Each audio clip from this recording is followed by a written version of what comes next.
Isn't it awful that it takes the death of a pop star to raise the profile in the way that it does? It's the sort of thing that makes a journalist write the worst case death.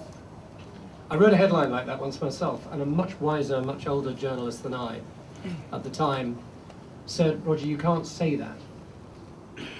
The worst case death is the death of somebody who's close to you.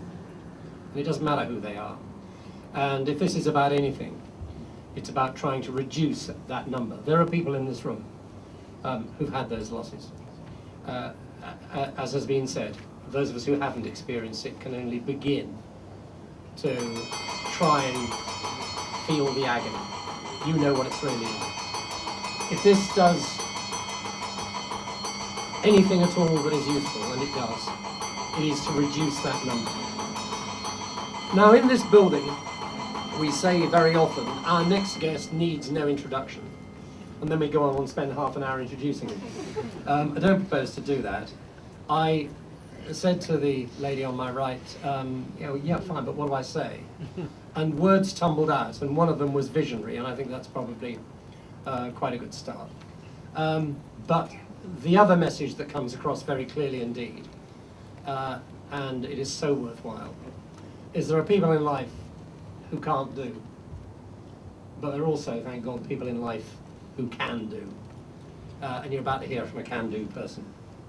Phil Packer.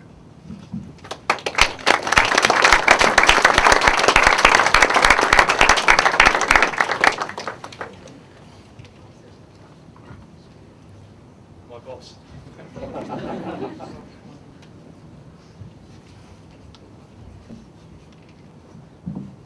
Hello. I never write speeches before I talk, and sometimes I don't know what to say until I get into a room and you start meeting people. I was injured in Iraq in February. I'm still serving, and I did things for what I thought was the right reason when I did the marathon and other bits and pieces, because I wanted to support a charity.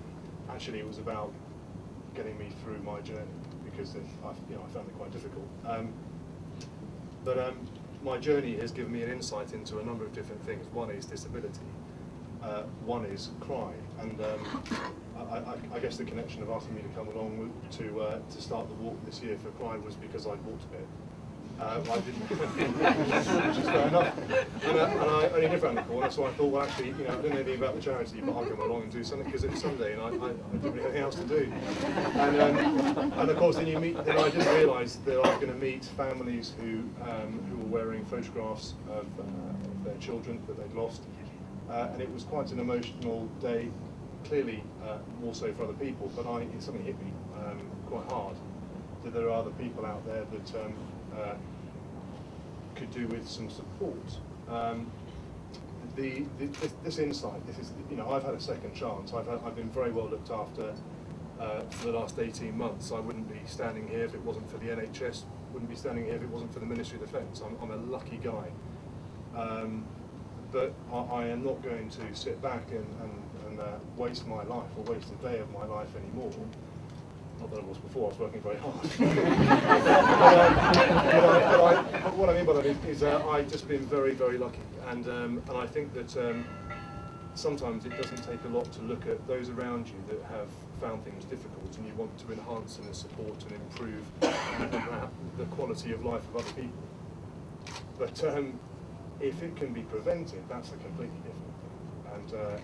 And I cannot relate to the families here today, but I can help in my way, and I think sometimes one has to look at not just the financial support that we can give, but what else can you do? If it means that next year when I do the marathon I will raise the profile of cry by wearing a t-shirt for a period of time, then that's what I'll do. I can't do anything else, or I can talk about it, but everyone here is wearing one of these. And we need to kind of push that message forward. I know that's what everyone's trying to do. I just want to, I think when things are morally right, then your principles change and you think, got to move forward. And certainly this organisation and the information I keep reading and keep understanding is morally right, and I think it needs a lot more support, and it's up to us to spread the word.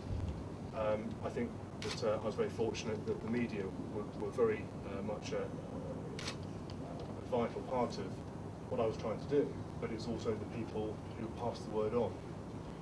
That's what I'm going to do, and I think that's what we need to do for CRY.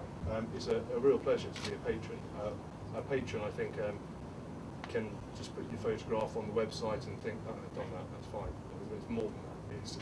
It's thinking about it every single day and how you do that every single day, and that's what I would do. I'm looking forward to it. It is very much like I found when I started the walk. It's a big family, and it's a pleasure to be part of. So thank you.